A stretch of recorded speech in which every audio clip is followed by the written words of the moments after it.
තමයි කතන්දරේ. දැන් ඕගොල්ලන්ගේ ටැලන්ට් ෂෝ එක ජෙනරේෂන් 25 ෂෝ එක මේ අවුරුද්දේ මාර්තු වල මැද භාගයේ හරි දවසක් කියන්නේ නැතුව ඉන්නම් තාම.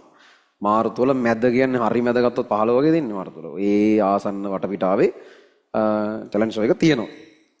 තියෙන්නේ කොහෙද කියන එක තාම කියලා නැහැ. හරිද? සහ හැම අවුරුද්දකම අපි ටැලන්ට් ෂෝ එකට අදාළව මේ ටී-ෂර්ට් එකක් නිකන් print කරනවා. ඒක වෙනම ඕගොල්ලන්ට මිලදී ගන්න තියෙන ටී-ෂර්ට් එකක්. ඒ වුණාට ඒක අරගන්න නැතුව ටැලන්ට් ෂෝ එකට එන්න බෑ. එහෙම මොකුත් නැහැ. හරිද? නමුත් නිකන් අර කැමති ළමයින්ට ගන්න කියලා අපිම ටී-ෂර්ට් එකක් හැම අවුරුද්දක මේක ළමයින්ගේ පැත්තෙන්ම ඊට අවුරුදු දෙකකට විතර කලින් ආපු යෝජනාවක්. අපි ටැලන්ට් ෂෝ එකට ටී-ෂර්ට් එකක් ගහමුද? එතකොට ඒක විදියකට ඇඳගෙන එන්න පුළුවන් නේ කැමති අයට කියලා. ඒතකොට ඒක දිගින් දිගට ඇවිල්ලා දැන් අවුරුදු ගාණක් තිස්සේ ඇවිල්ලා ඒක මේ අවුරුද්දේත් අපි කරනවා. එතකොට මේ අවුරුද්දේ ටැලන්ට් ෂෝ එකට අදාළව එහෙම ඒ ගන්න ටී-ෂර්ට් එකේ ඩිසයින් එක රිවීල් කරන එක තමයි මෙතනදී ඔය කරන්නේ. ඕගොල්ලන්ට එන්න කියලා කිව්වේ ඒකට. කියලා තියෙන්නේ ඒකට. හරිද? එතකොට මේ ඒ ටී-ෂර්ට් එකම ගන්න එක අනිවාර්යයිවත් ඒක ගත්තේ නැතුව ටැලන්ට් ෂෝ එකට එන්න බෑවා. එහෙම මොකුත් නැහැ.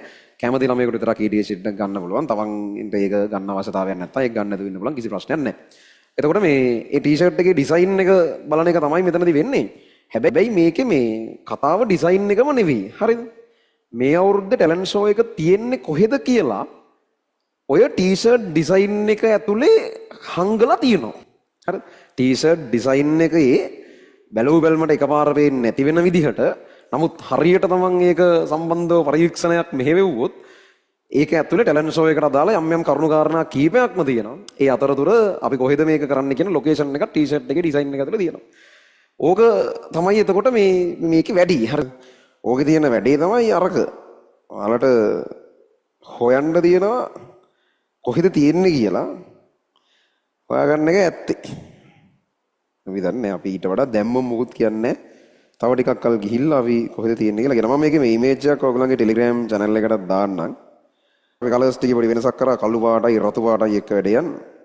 රෝගේ ඩිසයින් එක තීම් එකටත් අදාළයි සහ ඕක ඩිසයින් එක ඇතුලේ කොහේ හෝ හැංගිලා තියෙනවා අපේ ලොකේෂන් එක කොහෙද කියලා මේ අවුරුද්දේ ටැලන්ට් ෂෝ එක තියෙන්නේ. හරිද? ඕක බලලා මොකක් හරි කරන්න. ඔන්න දාලා තියෙනවා. ඒකට මැසේජ් එකක් හදලා දැන් දාලා තියෙනවා from talent to legacy කියලා මට සිරි. මර වන්දින් දීලා තියෙනවා. හරිද?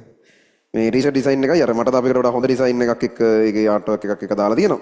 ඕගොල්ලන්ට බලලා ඕකේ කොහෙද තියෙනව කොහෙද මේක තියෙන්නේ කියලා. සහ තව තව පොඩි පොඩි අමුතු අමුතු ඒවා කීපයක්ම ඩිසයින් එක ඇතුලේ හැංගිලා තියෙනවා. බලන්න නිකන් ඔහොම වුණත් හොයාගන්න පුළුවන් ඒ සමහරක් විතර. වෑන්ඩකොට try එකක් දෙන්න. හරි. ඕක තමයි තියෙන්නේ. අපි ඒක අයින් කරමු නැත්නම් පැත්තෙන් හරි තියෙන්නේ නැත්නම් ඕක දිහා බලන් ඉන්න බෑ. තොන්දරේ අපි ආයේ මේ වගේ තවත් බදාදාවක ලයිව් එක හම්බෙනවා ඔෆිෂියල් වශයෙන් ඕගලන්ට තියෙන තැන කියන්නත් ඒක තව සතියකින් දෙකකින් වගේ එයි. එතකොට දැනට ඕගොල්ලෝ දන්න දේවල් තියෙන්නේ ලාවා ගඟක් මැද. ඇත්තටම දැනට මොකක් කරේ හොයාගත්ත එකක් තියෙනවද? නෑ. මුහුදු රළලු තියෙන්නේ. ගාල්ලි වගේලු. ලංකාවේ මුහුද තියෙන පැත්තක. මරසියපා කෙලින් කියන්නකෝ. පෝට් සිටිද එළුම් පොකුණ එළුම් කුළුණ ගාල්ල අම්බලන්ගොඩ පෝට් සිටි කොහේ හරි කුඹුරක ඒ කුඹුරක් තියලා මෙතන භූතෙක් ඉන්නවා. භූතෙක් බෝට්ටුවක් ඔව් බල මේ හදනවා මේක නැති ඒවා කුඹුරක නේද ලබන බදාදා අටපට්ටමින් බලාගන්නලු. හරි ත්‍රිකුණාමලේ එළුම් පොකුණ ෂේල්වත් ඒ පාරක්වත් දන්නේ නැතුව ඕක කොහේ හොයන්නද? හරි ඔයාලා හොයාගෙන යන්න. ආයෙ තව සතියකින් විතර 25 ළමයි අපි හම්බෙමු. රැඳී සිටියාට ස්තුතියි. නැවතත් සුපුරුදු වැඩසටහනට යන්නේ අපි. ඒතර ඕගොල්ලන්ගේ විනාඩි 7-8ක වෙලාවක් ගත්තා. මේ ඔයාලා සතියකින් විතර මොනවද තින්දමද තියෙන්නේ කියලා අධ්‍යයනය කරලා ආයෙ ලයිව් එකට ඇවිල්ලා අදහස් ප්‍රකාශ කිරීමක් කරලා අපි තැන කොහෙද කියලා රිවීල් කිරීමක් කරමු. ත්‍රිකුණාමලය, මරියානා ආගාදය, බැංකොක් තියෙනවා ඉතින් ලෝටස් ටවර් ශ්‍රී ලංකාවේ වෙස්මූණක් තියෙනව නේද? හිඳිච්ච වැවක හොරව පතන්නේ කුඹුරක. බලංගොඩ වන්නේ හරි හොඳයි. පොටසර් මේ ටී-ෂර්ට් එක පුදුම ඒවා එන්නේ නුවර වැවේ හැඩය තියනවලු ඒකේ. ඔය අය වලින් ගන්නව ටී-ෂර්ට් එකේ පපුව ප්‍රදේශයේ ඇති රතු පැහැති රේඛා ජාලය ලෙස ඉතා සමීපව බැලුවොත් ඔබට නගර සැලසුම් කරන ලක්ෂණ කීපයක් හඳුනාගත හැකියි.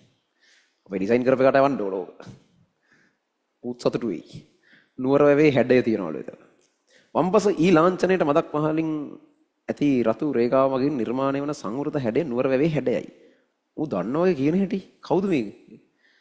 එහි ඇති දළදා වීදිය හා සංඝරාජ මාවත හමු වන ස්ථානයේ පවා රේඛා මගින් නිරූපණය වේ. දෙක මාර්ග පද්ධතිය තියෙනවා. අන්න ගියා. ආවා. ඔව් ජෙමිනයිද? ඔව්නේ. ටී-ෂර්ට් එකේ ඇති සුදු පැහැති ඊ හෝ 100 සමාන ලාංඡනයෙන් කොළඹ යන්න සංකේතවත් වනවා විය හැක. මෝඩ විස්තු එක අපි ලෝග එක කියහල්ලා.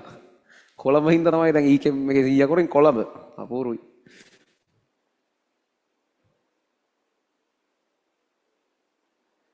නෝන මාර්ග පද්ධතිය කරනවා කියන්නේ වැවට ඉහළින් සහ දකුණු පැසින් දැන් වැව අරක ෂුවර් මුට වැව කියලා. වැවට ඉහළින් හා දකුණු පැසින් කියලා ඊළඟ ඡේදෙ පටන් ගන්නෙත් කෙලින්ම. ඇති රේඛා මගින් පේරාදෙණිය පාර කටුකස්තර පාර සහ නගරයේ ප්‍රධාන වීදි දළදා වීදියේ විදි යන ආකාරය පෙනෙන්නට තිබෙනවා. මේ නිකම්ම කීරි ගැසීමක් නොව Google Maps වල නගරයක map view එකක් ලෙස දිස්වන රටාවමයි. ඇත්ත දන්නේ නැහැ නෝනට. මේ කවුද මේ මෙටායි අයිදකද? WhatsApp වලින් දාලා රටාව තුළ සැඟවුණු ස්ථානය ලංකාවේ සීගිරිය බව පෙනේ. ඒ අය ටික කොර වෙලා ඉන්නේ. රටාවේ ඇති රතු පැහැති රේඛා මගින් සීගිරියේ පර්වත සහ එහි මාර්ග නිරූපණය කරයි. ඔබට මේ රටාවේ අර්ථය හෝ නිර්මාණ පිළිබඳ වැඩිදුර විස්තර දැන ගැනීමට අවශ්‍යයි. අහලා බලන්න තව මොනවා වගේද දන්නේ නැහැ. අන්න ඒ අය ටික කොර වුණා නේද? chat GPT කිව්වේ කොහෙද? නෙළුම් පොකුණ ජෙමිනයි කියන්නේ කොහෙද? නුවර වීදියේද? නුවර. මෙටායි අයියගෙන් කියනවා සීගිරිය. ඒතර අපි සීගිරිය උඩ ගහන්න ඕනේ දැන් ෂෝ එක. ඌ හරි නම් එහෙම.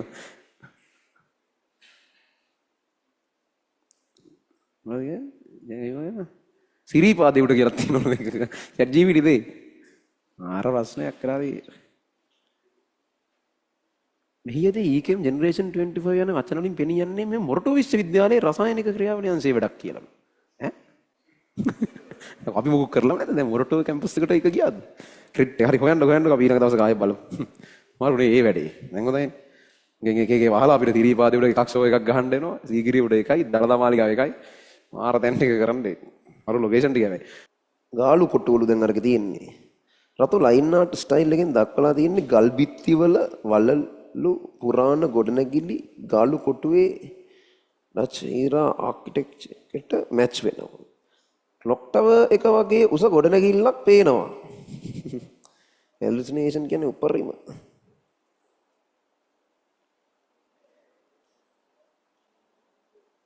මේ රතු රේඛා කියන්නේ නගරයක මැප් එකක් වගේ. නමුත් ඇත්ත නගරයක් කොපි කරලා නැහැ.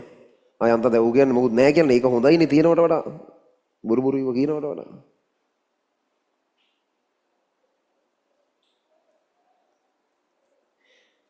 මෙහි සඳහන් වන ටැලන්ස්බයි ඊකින් වෙන ඊජිප්තුවේ රජයට අයත් ප්‍රධාන රසායනික කර්මාන්ත ආයතනයක් වන ඊජිප්තු මේ මොකද්ද මේ කියන්නේ? පටාවු. බොහෝ විට මෙය එම සමාගමේ 25 වන සංවත්සරය වෙනුවෙන් හෝ තරුණ දක්ෂතා අගය කිරීමට නිර්මාණය කරන ලද ටී-ෂර්ට් එකක් විය හැක. ඒ අයගෙම හොයන්නක බලන්න මොකද්ද ඔක කියලා. තරුණ දක්ෂතා අගය කරන්න හැදුවේ විනිහට එක සැකයි නම් කියන්න මේ හදපු එක කිව්වා කියලා. සංවත්සරයට නෙමෙයි තරුණ දක්ෂතා අගය කරන්න හදපු එක කියලා ඒක. සංවත්සරයක තව ටික දවසකින් කියන්නේ. තරුණ දක්ෂතා. ජෙනරේෂන් ඉඳන් නේ.